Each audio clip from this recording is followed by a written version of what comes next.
Aquí tienes la traducción completa al español estándar, manteniendo el tono, el significado exacto y sin omitir ninguna parte del texto original.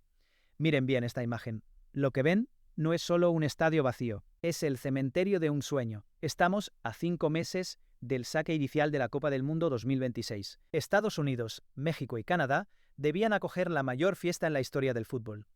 48 equipos, miles de millones de dólares. Una celebración de la unidad mundial. Pero hoy, todo se derrumba. Alemania habla de último recurso. El Parlamento británico vota mociones de expulsión. Francia duda. Y a 75 naciones se les cierra la puerta en la cara. No es un problema logístico, no es un retraso en la construcción. Es una guerra silenciosa declarada no en un campo de fútbol, sino en el despacho oval. ¿Por qué Europa, la cuna histórica del fútbol, amenaza con sabotear el torneo de su aliado estadounidense? ¿Cuál es el vínculo secreto entre una isla helada del Ártico y la final en Nueva Jersey? Y sobre todo, ¿por qué este trofeo ha desencadenado una reacción en cadena que nadie, ni siquiera la CIA, vio venir? Bienvenidos al expediente negro del Mundial 2026. Hoy les explicamos por qué el torneo podría no celebrarse nunca. Todo comenzó con un rumor de pasillo. Luego se convirtió en un documento oficial. El 14 de enero, el Departamento de Estado de EEE lanzó una bomba diplomática, la suspensión indefinida de visados para los nacionales de 75 países. Oficialmente, es una medida de seguridad nacional. Extraoficialmente, es una selección discriminatoria sin precedentes en la historia del deporte. Analicen estas cifras. 8 de estos países están clasificados para la fase final: Brasil, Colombia, Marruecos, Uruguay. Imaginen por un instante, el equipo de Brasil llega al aeropuerto JFK de Nueva York. Neymar y Vinicius pasan, pero sus familias, rechazadas. Los periodistas que los siguen desde hace 20 años, rechazados. Los aficionados que han ahorrado 4 años de salario para este viaje, con la entrada prohibida a suelo estadounidense. La FIFA había prometido un FIFA Pass, una especie de salvoconducto diplomático para los titulares de entradas. Era una mentira.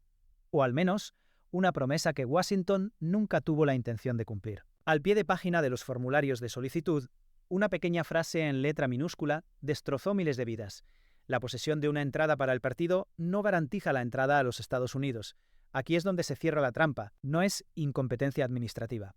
Es una estrategia. La administración Trump, reinstalada en la Casa Blanca, utiliza el evento más visto del mundo como palanca de presión.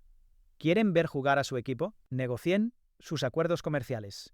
¿Quieren que sus aficionados entren? Cambien su política sobre el petróleo. El fútbol se ha convertido en un rehén, y el rescate es diplomático. Pero lo peor no es eso. Lo peor es el caso de Irán. Irán fue la primera nación asiática en clasificarse. Un orgullo nacional. Pero sus oficiales ni siquiera pudieron asistir al sorteo en Miami. ¿Por qué? ¿Visado denegado? Un equipo clasificado. Incapaz de saber contra quién va a jugar porque el país anfitrión no quiere ver a sus dirigentes en la sala. Es algo nunca visto. Incluso durante la Guerra Fría, el deporte mantenía una neutralidad de fachada. Esa fachada acaba de derrumbarse. Durante meses, Europa observó en silencio. Francia, Alemania, el Reino Unido pensaban que era un farol, que la FIFA arreglaría el problema entre bastidores. Pero el 19 de enero, todo cambió. Jürgen Hart, portavoz de política exterior alemana, un hombre que pesa cada palabra, rompió el tabú. Dijo: si las amenazas continúan, Alemania debe considerar no participar. No quizás, no estamos preocupados, sino no participar. Para entender la gravedad de esta frase, hay que recordar quién habla. Alemania, 4 veces campeona del mundo, una nación que vive y respira fútbol. Que un político conservador alemán sugiera un boicot es como si el Papa sugiriera cerrar el Vaticano. Y el pueblo lo sigue. El 47% de los alemanes apoya un boicot si Washington persiste. Es casi la mitad del país dispuesta a sacrificar su pasión por sus principios. Pero, ¿por qué ahora? ¿Por qué Europa, aliada histórica de Estados Unidos, reacciona tan violentamente? La respuesta se resume en una palabra. Una palabra que no tiene nada que ver con el fútbol: Groenlandia. Es el secreto mejor guardado de esta crisis. Las tensiones no conciernen solo a los visados de los aficionados africanos o sudamericanos. Washington ha reactivado sus presiones por el control estratégico de Groenlandia, territorio autónomo danés, por lo tanto europeo. Los aranceles punitivos amenazan la economía europea. La OTAN está bajo tensión. Al amenazar con boicotear el Mundial, Europa no habla de deporte. envía un mensaje geopolítico. No seremos sus vasallos. Crucen el Canal de la Mancha y la situación es aún más explosiva. En el Reino Unido, 23 diputados han firmado una moción parlamentaria. Laboristas, liberal-demócratas, verdes, una alianza inusual. A su demanda, no suspender a Estados Unidos, sino expulsarlos. Comparan las acciones estadounidenses con las de Venezuela y Nigeria en cuanto a violaciones del derecho internacional. Utilizan el mismo lenguaje que el usado contra Rusia en el pasado. Es una ruptura tectónica en el seno de la Alianza Atlántica. Y el balón está en el centro del seísmo. ¿Dónde está la FIFA mientras tanto? La organización que pretende que el fútbol une al mundo es cómplice. El 5 de diciembre, en el Kennedy Center, se representó una escena digna de una tragicomedia shakespeariana. Gianni Infantino entregó el primer premio de la paz de la FIFA. ¿A quién? A la misma administración que redactaba las prohibiciones de visado. El momento elegido es de un cinismo absoluto. Menos de 24 horas antes de esta ceremonia había tenido lugar un ataque aéreo controvertido. Una semana más tarde, las fronteras se cerraban. Al crear este premio a medida, sin jurado, sin criterios, sin transparencia, la FIFA ha elegido su bando. Ha abandonado su neutralidad para alinearse políticamente con la Casa Blanca. ¿Por qué? ¿Por el dinero? ¿Por protección? Una réplica del trofeo de la Copa del Mundo reina ahora en el despacho oval, desde 2018. No es un regalo, es un contrato. Los estatutos de la FIFA son claros. Toda injerencia política está prohibida. Federaciones como la de Pakistán o Kenia han sido suspendidas por menos que eso. Pero cuando se trata de la superpotencia estadounidense, las reglas desaparecen. Los grupos de defensa de los derechos humanos han presentado quejas. Resultado: silencio absoluto. El Comité de Ética de la FIFA se ha convertido en un fantasma. Esta traición sienta mal en Europa. En los Países Bajos, una petición ha recogido 150.000 firmas en pocos días. El mensaje es claro. Nuestro equipo no debe servir de aval moral a este régimen. Incluso Sepp Blatter, el antiguo presidente derrocado, ha apoyado la idea del boicot. Cuando el hombre que simbolizaba la corrupción del fútbol se convierte en la voz de la razón moral, sabes que el mundo está al revés. En el terreno, el pánico se instala. Los aficionados no están locos. Hacen cálculos. ¿Arriesgarse al arresto? ¿Arriesgarse a ser devuelto en el primer avión porque a un agente de inmigración no le gusta su pasaporte? Las agencias de viajes reportan 16.000 cancelaciones de billetes solo a mediados de enero. Es una hemorragia. Aquí es donde la ironía alcanza su paroxismo. Canadá y México, que solo debían ser coanfitriones secundarios, se convierten repentinamente en las tierras prometidas. Toronto, Vancouver, Ciudad de México. Estas ciudades se convierten en refugios. Senegal juega en Toronto, el estadio estará lleno. Costa de Marfil juega en Nueva York, las gradas corren el riesgo de sonar huecas. El dinero, el impacto económico, el fervor, todo lo que Estados Unidos quería capturar, está huyendo hacia el norte y el sur. Imaginen el escenario del 18 de junio. Costa de Marfil contra Alemania. El partido está previsto en EE, pero miles de aficionados marfileños no pueden entrar.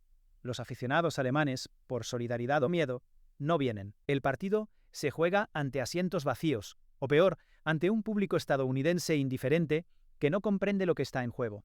Para las cadenas de televisión, es un desastre. Una Copa del Mundo sin ambiente es como un concierto sin música. TF1, BBC, ZDF. Las cadenas europeas empiezan a pedir cuentas. Han pagado miles de millones por un espectáculo, no por una crisis diplomática. Planteemos la pregunta incómoda. ¿Puede Francia realmente boicotear? La ministra de Deportes ha declarado: no prejuzgo lo que podría pasar. En lenguaje diplomático, es una puerta abierta. Pero Francia tiene un arma que Alemania no tiene.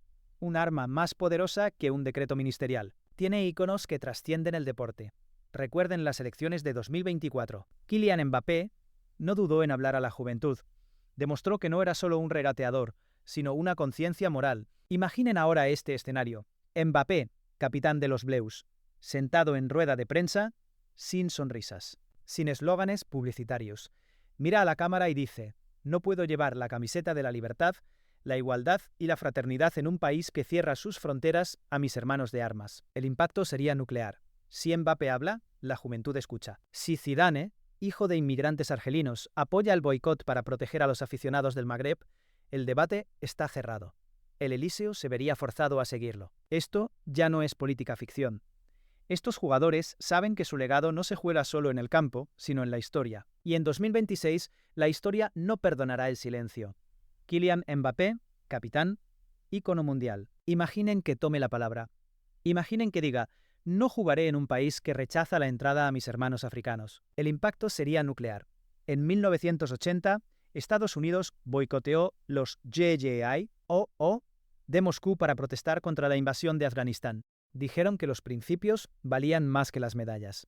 Hoy, el argumento se vuelve contra ellos. Gutlick, vicepresidente de la Federación Alemana, lo ha dicho: la amenaza actual es mayor que en 1980. Si Alemania se retira, si los Países Bajos la siguen, Inglaterra, siempre muy alineada con pero bajo inmensa presión interna, duda. El torneo pierde su legitimidad. Una Copa del Mundo sin Europa y sin una parte de Sudamérica o de África ya no es una Copa del Mundo. Es un torneo local glorificado. La Serie Mundial del Soccer. El valor comercial se derrumbaría. Los patrocinadores como Adidas, Coca-Cola, Visa, se encontrarían asociados a un desastre de relaciones públicas. Narrador. Y no olvidemos a Haití, clasificados por primera vez en 50 años. La historia de Cenicienta. Sus aficionados en Estados Unidos están bajo estatus de protección temporal, TPS, que expira en febrero. Ir al estadio en junio para ver a su equipo es meterse en la boca del lobo. Es arriesgarse a la deportación inmediata. El estadio no será un lugar de fiesta, sino una trampa para ratas. Estamos en una encrucijada. Quedan 5 meses, 150 días. Por un lado, la FIFA y Washington apuestan por el cinismo. Apuestan a que la pasión por el fútbol será más fuerte que la moral, que los fans olvidarán los visados, los boicots y Groenlandia en cuanto el balón ruede. Piensan que somos demasiado dependientes del espectáculo para decir no. Por otro lado, está la historia. Si Europa cede, acepta que el deporte sea definitivamente un arma política en manos de los poderosos. Acepta ser humillada. Pero si se mantiene firme, Alemania, Francia, Inglaterra dicen basta. Entonces, 2026 no será el año del fútbol. Será el año en que el fútbol recuperó su alma. ¿Y usted? Si Francia decide boicotear para defender estos principios, ¿apoyará esta decisión? ¿O piensa que el show debe continuar, sea cual sea el precio humano? Es la pregunta más importante de la década para el deporte mundial. Y la respuesta no vendrá de la FIFA. Vendrá de usted. Díganos en los comentarios, ¿boicot o jugamos? El debate está abierto. Esto fue Beyond de 90. No olviden suscribirse para seguir la evolución de esta crisis día tras día.